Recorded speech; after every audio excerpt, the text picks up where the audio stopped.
Turning Round Uganda, your alternative policy documentary series, whose aim, like the name suggests, is how to find alternative policy to Uganda's unending problems. Now, over the last several months, I sat down with interviews and debates with over 30 intellectuals and policymakers in as many fields as governance, the economy, corruption, just to mention but a few. They are trying to address your concerns about the future progress of this country. We've tolerated nonsense. Government cannot abdicate its responsibilities to its people. TP is built on a very weak foundation. We can't improve service delivery by just talking about it. We need to venture into manufacturing. Where is the budget that talks about this value chain? Where is it? There are mechanisms through which the resource curse manifests itself. What is happening? It's ridiculous, I will say it again, for any nation to be indebted. Where do we want to see Uganda 50 years from now? We cannot talk about democracy until we have dealt with the question of who actually owns Uganda. When will this Bush mentality end? You know very well that even in some areas, the number of votes received was higher than the registered voters. It's too short-sighted to just stick around power. Mismanagement of this transition can lead to a failed state. The population can be extremely forgiving if they are aware that you have saved them from worse, turmoil by stepping down. Uganda, the way it acts, if people in public service can steal 340 billion worth of pensioners, if people in health can scream off most of the money for the healthcare sector, if you say government of Uganda should own a bank, you are putting Dracula in charge of the blood bank. Ladies and gentlemen, let us not have hyenas in charge of the meat market. Is it about time that Uganda should abandon her current policies in the different sectors because they don't seem to be working? And if so, what are the alternatives? I'm Simon Kasiate.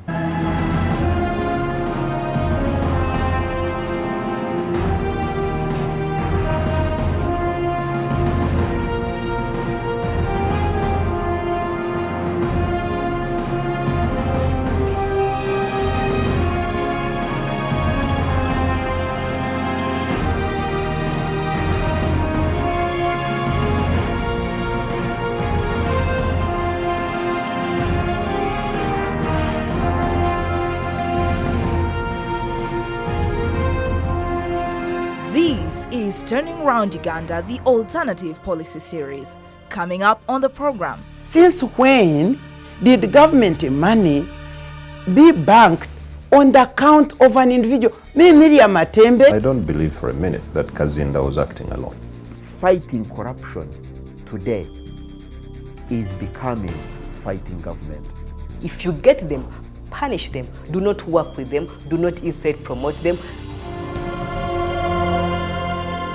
Corruption, it's been said, is worse than prostitution.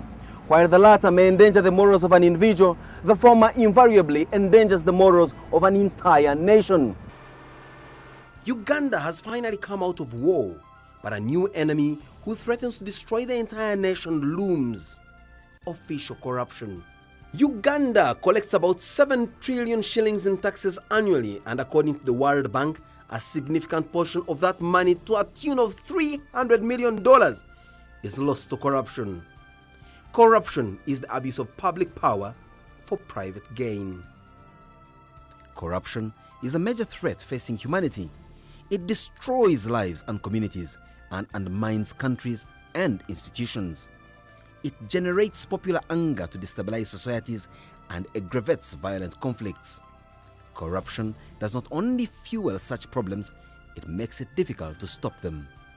The Public Procurement and Disposal of Public Assets Authority, PPDA, estimates that more than $100 million, that's about 260 billion shillings, is lost every year in procurement corruption alone. Every document in front of me here, when I open it, the amounts of money that has gone missing are scary. You can't believe it. It is in trillions. It's in trillions. You just look at what went missing in public service. The pension of poor people. People who are dying before they have even got their sweat. They have got the fruits of their sweat. In the last 5 years, for example, a total of over 1 trillion Ugandan shillings has been stolen from government. And that is just the amount so far known. Now below is a summary of the biggest scandals we have so far heard about in the last 5 years. Over 27 million US dollars, that's about 70 billion Ugandan shillings, meant to organize the 2007 CHOGM in Kampala was stolen. In 2008, 10 million US dollars, that's about 26 billion Ugandan shillings, of the Global Fund to fight malaria, AIDS and tuberculosis was stolen. In July 2008, 11 billion shillings of workers' funds at the National Social Security Fund was lost in the infamous Temangalo scandal.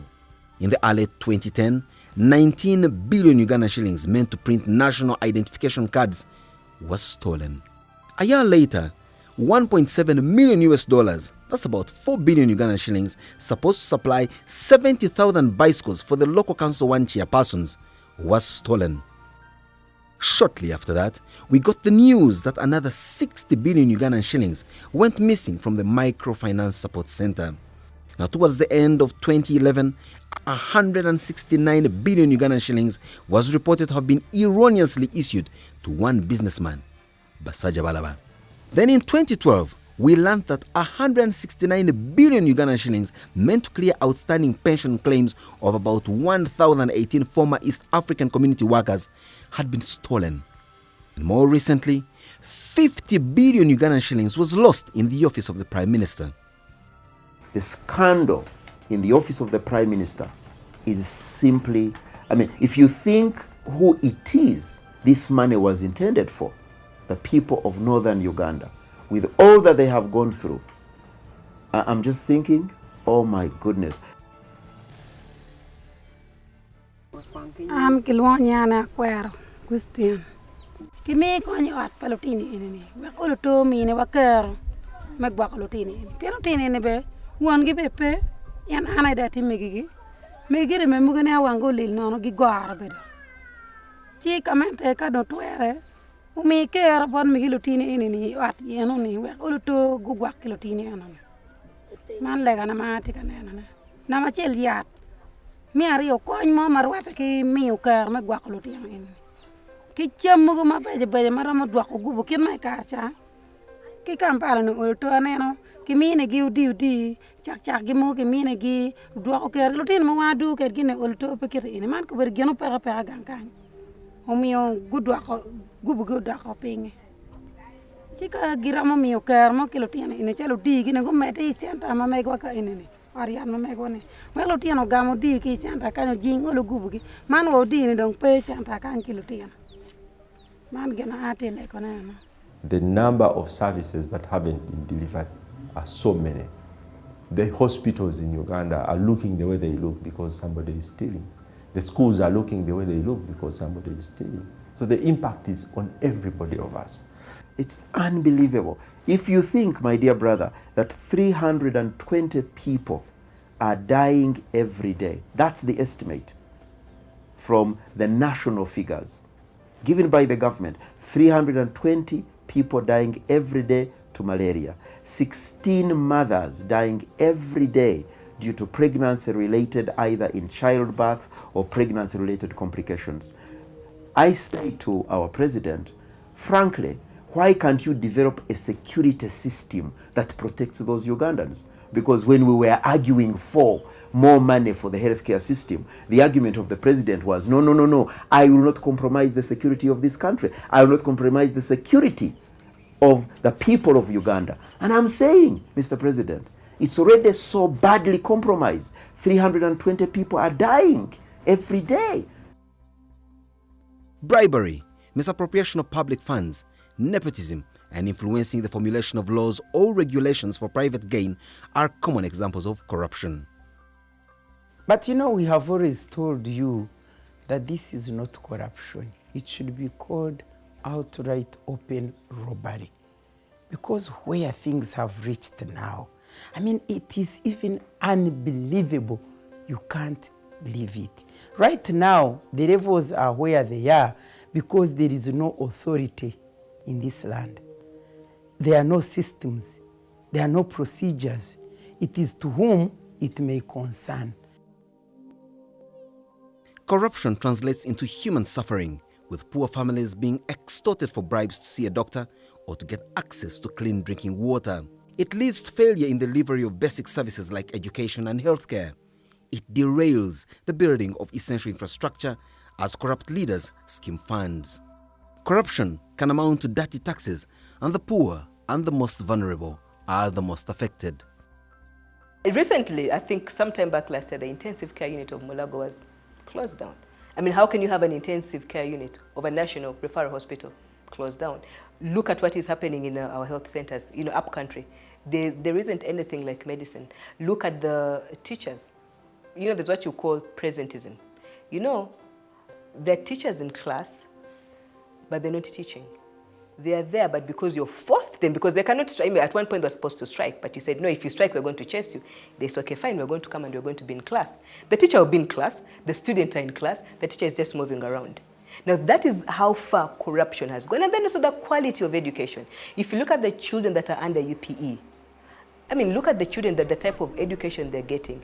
Then you have ghosts. How do you have ghosts within a system that is supposed to fight corruption? That shows you how far the levels of corruption. And service delivery has definitely been affected because you have very poor service delivery because of the rampant levels of corruption that government has failed to curb.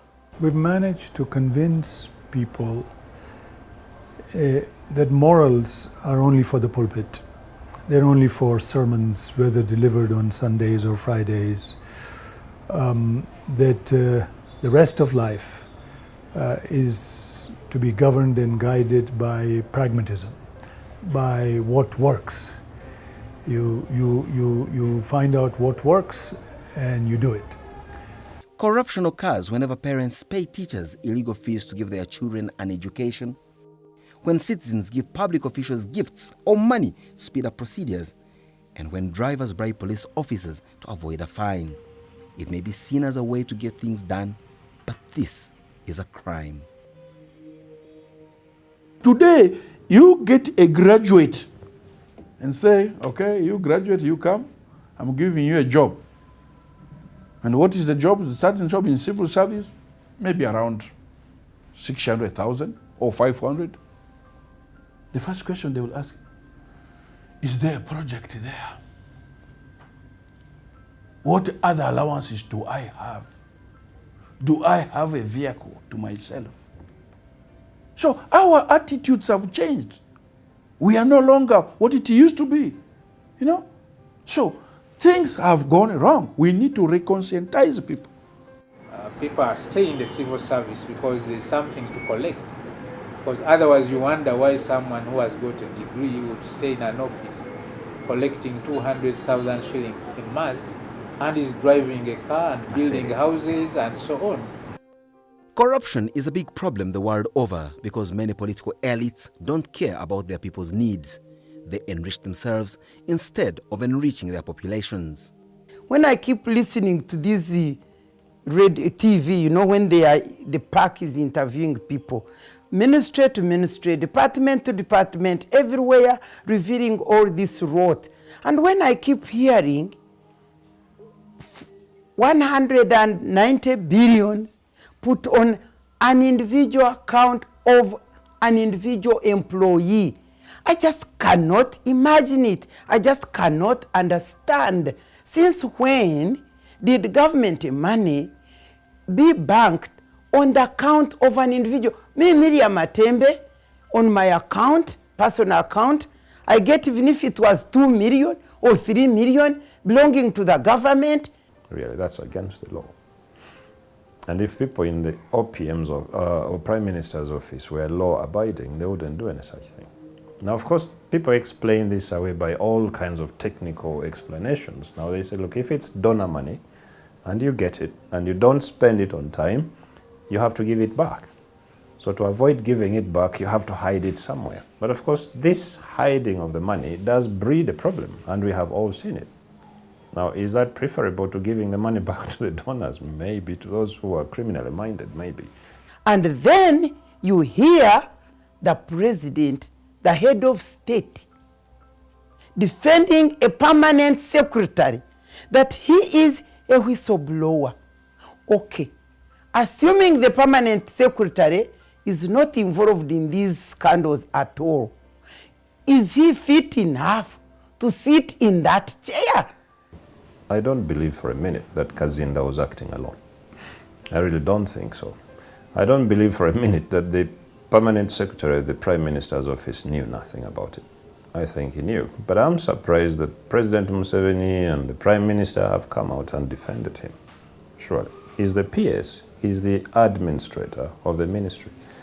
And if you're the administrator of a ministry, regardless of the claims that he was a whistleblower, if you're the administrator of a ministry and you fail to that extent, money gets stolen from under your nose in that kind of way, I think that you need to lose your job. Because this is the head of the institution, the one responsible for accountability. Does he run a ministry without policies, procedures, and regulations that govern finances? What has happened to the systems that run governments?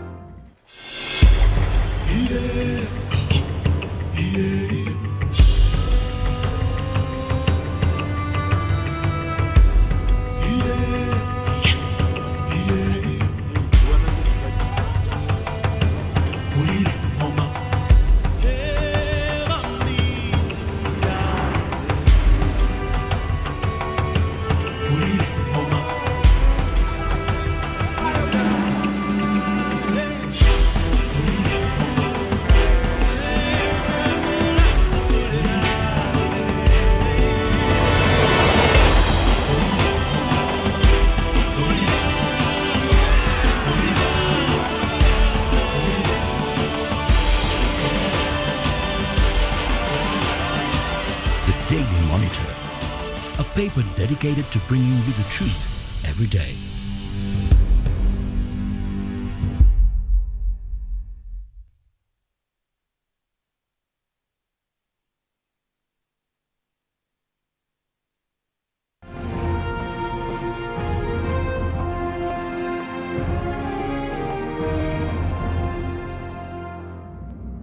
Uganda emerged the country with the highest levels of bribery in East Africa, according to the East African Bribery Index 2012, a survey by Transparency International. That shows you that in East Africa, we are, if I might use the words, far ahead of the rest in as far as involving ourselves in corruption is concerned. When you go internationally, we are rated 130. And what does that mean? Because if you look at the rating, you might think we are very far.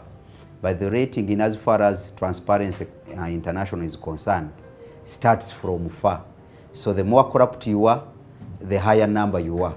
So internationally, out of around 156 countries that are rated, we are 130. That means even internationally, we are near the first line. We are 20 positions away from the 156 countries. So that shows you how big the issue of corruption is in this country. The judiciary and the land services are second to the Uganda police, which tops the list of the bribery-prone institutions, polling at 40.7%, up from 38% the previous year. We have the laws in place. The institutions are in place, much as they may not really be strong. But when you look at the high levels of impunity whereby people think they can do whatever they can do and get away with it, and indeed we've seen a group of people that have done particular acts and they've got away with it. If you look at the current Anti-Corruption Act, it is, we don't have provisions yet for forfeiture and attachment. A person can still, get away with it. They'll stay with the proceeds of corruption. You will arrest them, but when they come out, they're going to enjoy the proceeds. And then also, we have people that are not yet demanding. The locals are still, they still feel apathy. They would rather sit back. They feel it's not their role, or they feel that it's the role of government or a role of, few civil society organizations. So as a result of that, they will not demand. And we also have a government that doesn't want to give information. The value system, the fact that people think that I can be corrupt and still be valuable as an individual, In a village, a thief is chased and seen as bad, but when we call him a corrupt individual, then people don't think he's a thief, but actually they are all thieves. The Public Accounts Committee met His Excellency the President in a Carcero State House. And in my opening remarks, I told His Excellency, Mr. President, we are here to help you sweep the dirt from your room. Cooperate with us. We are here to help you. Now, Furthermore, I went ahead and told His Excellency that, Mr. President, sir, I think we need to walk the talk against corruption. Because there are still many people whom we really see here in this country who get themselves in corrupt tendencies and actions with impunity. They seem to have backing. They seem to be the type of people who are treated with kid gloves. One big challenge of this nation is the lack of people-centered, service-oriented leadership. A leadership which is interested in the participation of the people as opposed to power. A leadership which is interested in serving the people as opposed to dominating the people. A leadership which is interested in giving to the people rather than getting. That type of leadership, a visionary leadership which has a vision and not an ambition. A leadership of integrity whose goal is to unite the people of Uganda for development rather than dividing them so that it may rule them. That is one big challenge that we face. There are a number of anti-corruption institutions. These include the Inspector General of Government, IGG, with the constitutional powers to investigate and prosecute cases of corruption and abuse of power. The police, with the power to investigate corruption, while the Director of Public Prosecution, DPP, has the powers to supervise such investigations and prosecute those cases. The prosecution has been there, but look at the magnitude of the monies that have been recovered. Look at the nature and the caliber of people that have been prosecuted vis-a-vis the other people that had been lined up. I mean, if you look at this, it's still a gimmick. I mean, if you're talking of Chogam, we all know what happened to Chogam. How many people have been prosecuted? Have the funds been recovered? No funds. But there's an Auditor General's report that says that monies were stolen. With all these institutions in place, without the political will to make corruption highly risky and dangerous for the people, without strong punitive measures to deal with the corrupt, you cannot handle corruption. Although these institutions are in place, government's credibility is being eroded by failure to take action against corruption or to enforce sanctions on poor performance and malpractice. Look at the amount of money that Che took vis-a-vis the other amount of money that we cannot account for, and yet the ministers allegedly that were involved were acquitted. So, I mean, there is a mismatch, and I think what really hurts Ugandans is where government itself is coming up with reports, the same reports implicating the government officials, and guess what? At the end of the day, they're exonerated. The Auditor General is being investigated. I mean, what actually the other gimmick is why I have Parliament investigating the Auditor General's report. I mean, it is so ironical because does Parliament have the expertise to investigate? Then afterwards, Parliament to say, actually, these people they go for a caucus, they come back. No, there's no case to answer. Money has been stolen. Then Parliament is investigating the Auditor General's investigated report. It is a gimmick, and I think it's an embarrassment to our government. As the country grapples with the seemingly endless corruption scandals, one wonders whether the government has the moral will, the political will, and the claws to fight the vice by prosecuting and charging the perpetrators. When I was a minister, by 2003, that's when I had passed in Parliament the leadership code and then the statute, IGG statute, to strengthen that institution. And we passed the law that the IGG should be instituted by 3 people, the Inspector General of Government and 2 deputies. And can you imagine, until 2011, that is how many years that office has been vacant. I mean, has not been properly constituted. As if that was not enough. At one time, I think, is it for 1 year or 2, it was working with just an acting IGG. And an acting IGG who is at the mercy of the president. And mark you, he went to investigate these cases of Chogam, where fantastic sums of money were lost. I think you saw a clear mockery of justice of the prosecution of the 3 ministers. I think you saw it. First of all, when Bukenya was put in, the president declared Bukenya innocent. And you expect the acting IGG, who is at the mercy of the president, to come out now and declare Kenya guilty? Who is he?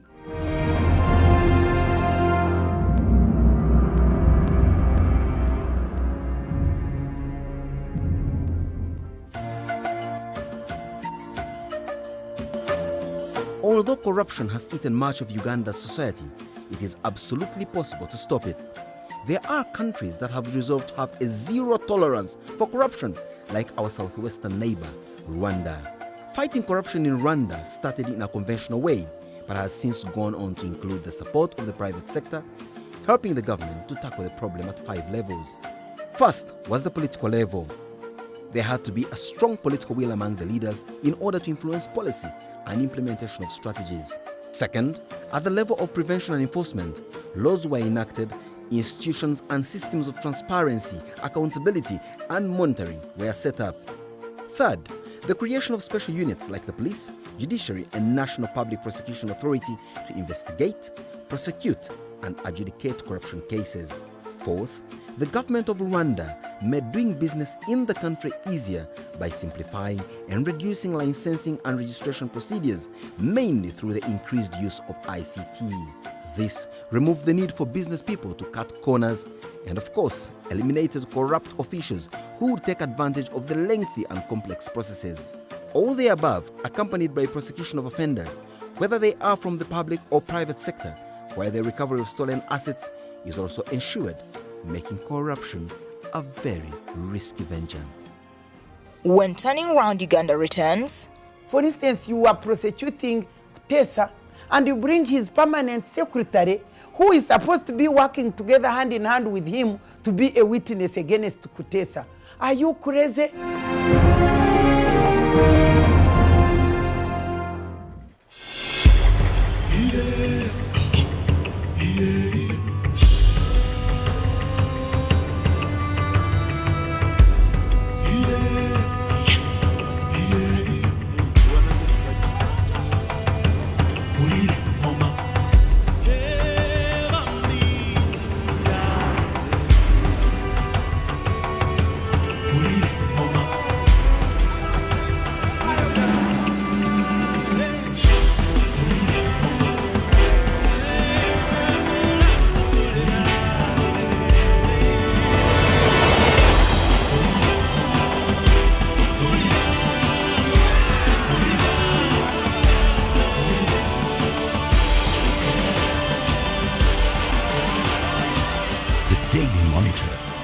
A paper dedicated to bringing you the truth every day.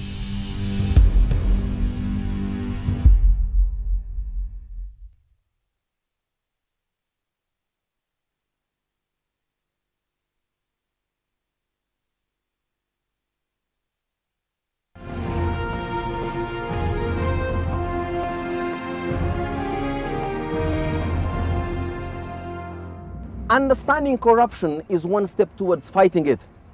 Now, corruption by its very nature is an extremely secretive crime. And so without eyewitnesses, gathering physical evidence becomes a painstaking process. It is therefore not without a doubt that we have very few successfully prosecuted cases. How can you get a case and you are prosecuting and you get your witnesses who are the witnesses of the accused? All the 11 witnesses, they came forward as state prosecution witnesses and they all gave evidence in support of the prosecuted. And I want to ask, if you are a person holding this office, didn't you look at the summary of evidence? Didn't you interview your witnesses to see what they are going to say? And then you say, or you see what they are going to say, and you look at the case and say, yeah, I have a case here. But you go, for instance, you are prosecuting Kutesa, and you bring his permanent secretary, who is supposed to be working together hand in hand with him to be a witness against Kutesa. Are you crazy? And you bring the Solicitor General, who is behind all these things, and you as the IGG, and you bring them to be your witness, and they come in and they support the other people, and they all come out spot clean. Do you know what was being done? The government had staged because the public of Uganda is saying the ministers are involved in the robbery of Choga money. And to silence the people of Uganda, you stage a case, the IGG brings it in court, and it is just mockery, and these people come out nicely. And I heard Kutesa saying, those who say that we are corrupt, they hate development. Corruption is inevitably tied to the politics of the day. Corruption has become a way of life in Uganda's politics. The rampant corruption and lack of political will on the part of government to fight the vice is the inevitable consequence of regime longevity and regime survival. You have seen prosecutions that always produce quite surprising results. People committing the same offense and being sentenced to different punishments. Or people committing the same offense, some being forgiven and others being locked up. That has to be political. The type of conviction which appears to be selective has undermined the little effort that the government is doing. I'm not here to condone anybody who is corrupt. But you see, when you get these 4 big chiefs, government money, global fund money, and all these people are real, they took a lot of money. And out of these, you get only Mukura being seriously punished. Then you look back and say, why is the only person punished is Mukura when the rest have gone free? Then you start looking at what could have been a problem with Mukura. Then you say, maybe this is political. There is a political edge to all this, that the PS at OPMs is being let off the hook because allegedly he's a whistleblower, while the PS at public service has been sent to Ruzira. Now these things do surprise. What is the difference between these two guys? One presides over mass theft in his ministry. He gets sentenced to a prison term. The other one does exactly the same thing, and he gets defended right, left, and center. The question is, what's going on? Now, we have had stories, and you may not have been following this, but I think this had to do with the elections in 2006, when allegations were made in the press that money had been taken out of a particular ministry and taken to some individuals in sacks. Now, those of us who interest ourselves in investigating these things, we think that there is some credibility to that story, that money actually does get siphoned out of government to go and perform political errands. Now, that is fueled by politics. And this political system of ours that gives one party the space to win and take everything and exclude everybody else, I think it breeds that kind of corruption. The government is increasingly in the habit of diverting development funds to administration and luxuries for ministers. In November 2010, the Daily Monitor revealed that development aid funds had been diverted to buy 8 cars for government ministers.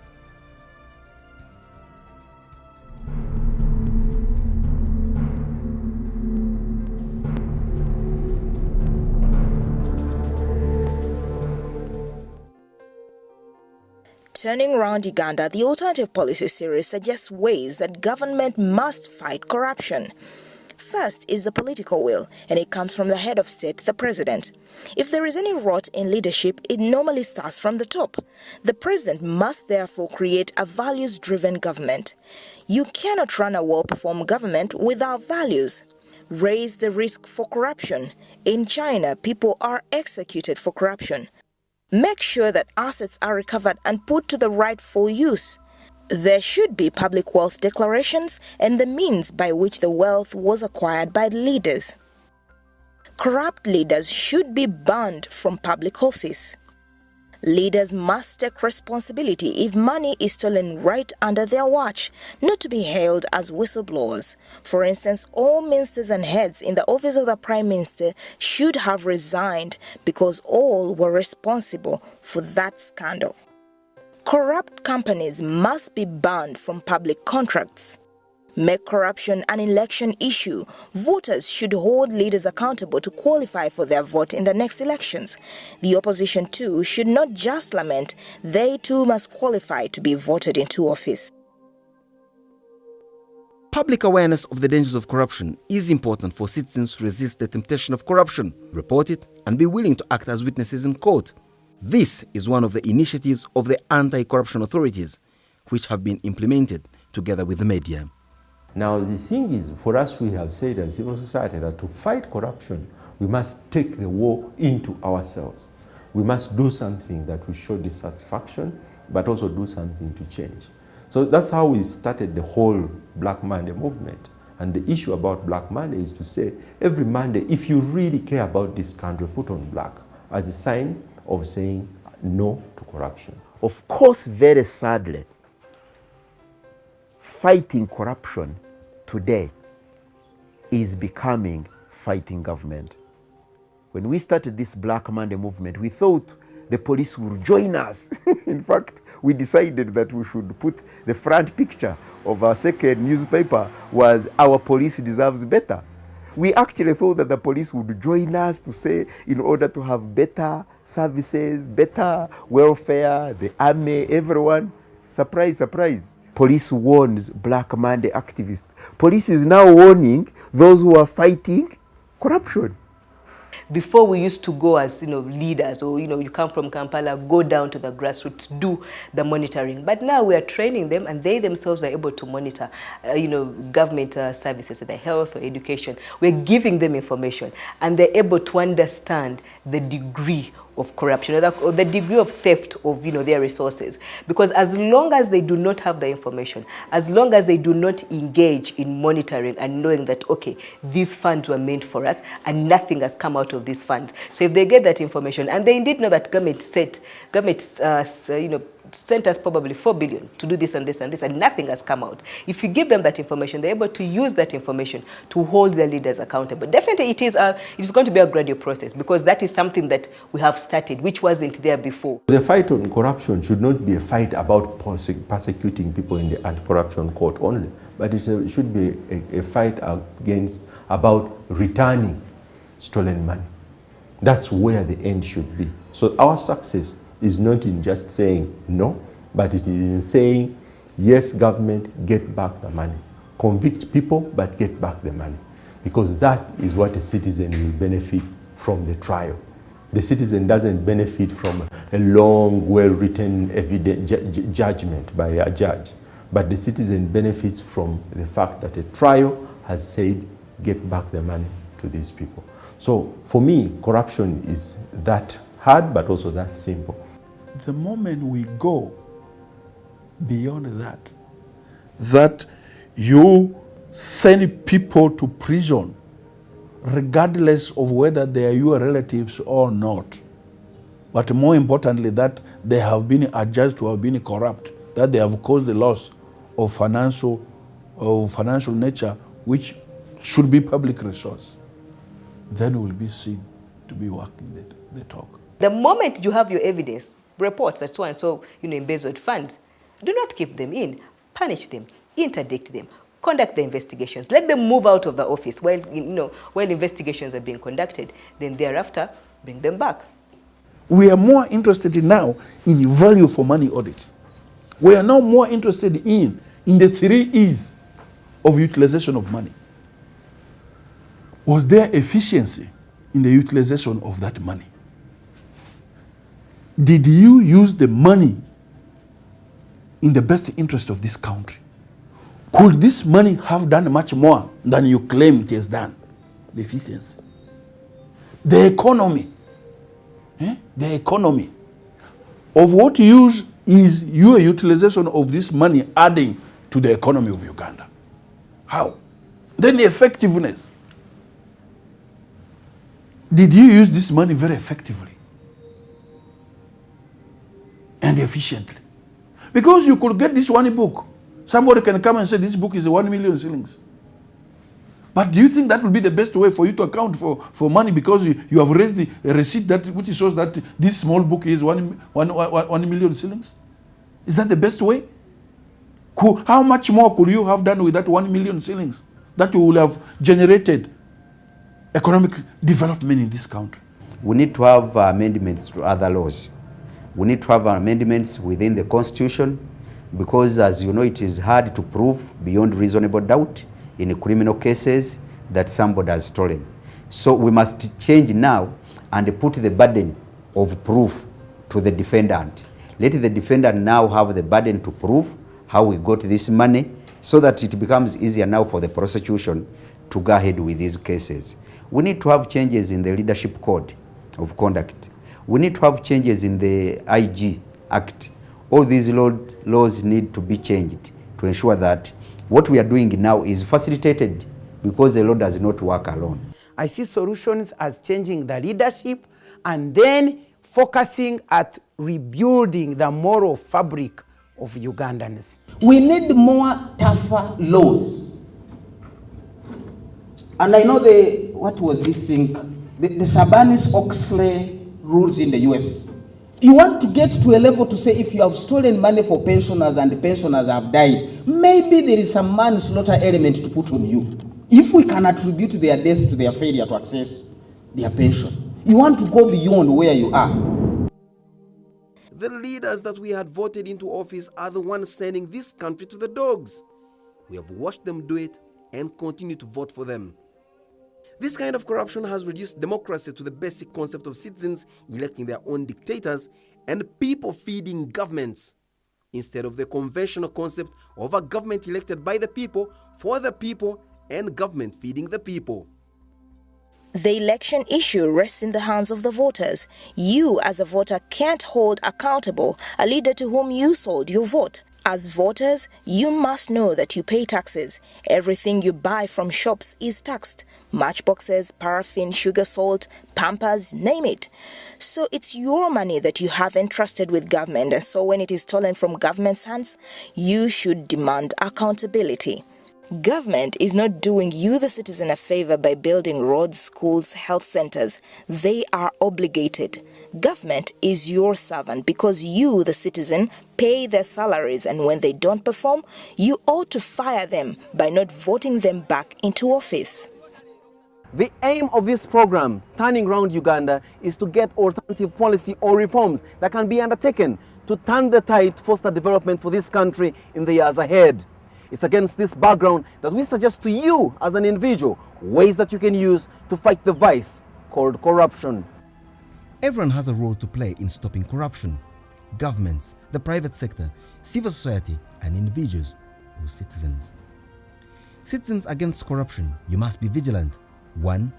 Vote wisely. If a candidate offers you money for your vote, chances are high that they will be corrupt once they're in office. 2.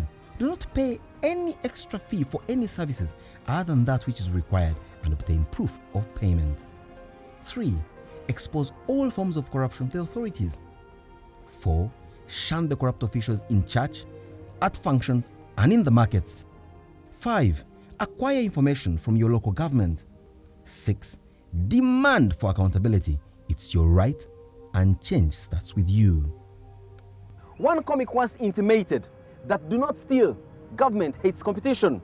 But I say to you tonight, let's dismantle this, not by stealing to grant government that competition that it so much doesn't like, but by fighting with all our might government theft and graft. I want to thank you, our experts, for chipping in, and you, the viewers, for watching. You can keep those comments coming on our Facebook and Twitter handle. The name is Turning Around Uganda. Our parting shot tonight will be the eternal words of American producer and documentary filmmaker Edward Griffin. He says, and I quote, "To fight government corruption is the primary obligation of patriotism," end quote. And indeed, end tonight's edition of Turning Around Uganda.